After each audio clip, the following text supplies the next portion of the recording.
Hello বন্ধুরা, তোমরা কেমন আছো? আমি ভালো আছি।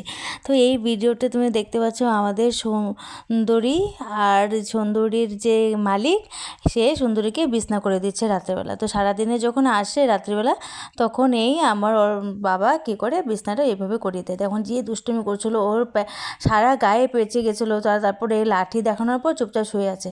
এর মধ্যে একটা কাণ্ড হয়ে গেছে। সুন্দরী কী করেছে, শ্রেয়ার পাপাকে কামড় দিয়ে দিয়েছে, হাতের মধ্যে পুরো ব্লাড। অ্যাকচুয়ালি ব্লাড দেখানো এখানে দেখা যাবে না, দেখানো মানে অ্যালাও নেই, তার জন্য আমি ব্লাডটা দেখাতে পারলাম না তোমাদেরকে। তারপর সেই জন্য ইঞ্জেকশন নিতে হলো। ইঞ্জেকশন নিতে আসবে না, আমি জোর করে নিয়ে এসেছি। তারপরও কি এতদিন পর আসলো, আমি 2 দিন পার হয়ে গেছে, আর 2 দিন পর আমি বললাম যে না তোমাকে নিতেই হবে। ও ইঞ্জেকশনকে প্রচণ্ড ভয় পায়। দেখো ওর এইভাবে যখন ইঞ্জেকশন নিচ্ছিল আমার হাসিও লাগছিল, কিন্তু উপায় নেই বন্ধুরা।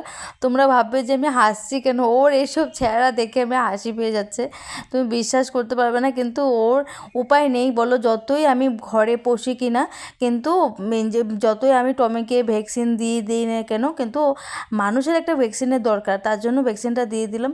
তো কাজটা কি ভালো করেছি? অবশ্যই আমাকে কমেন্ট করে জানাবে।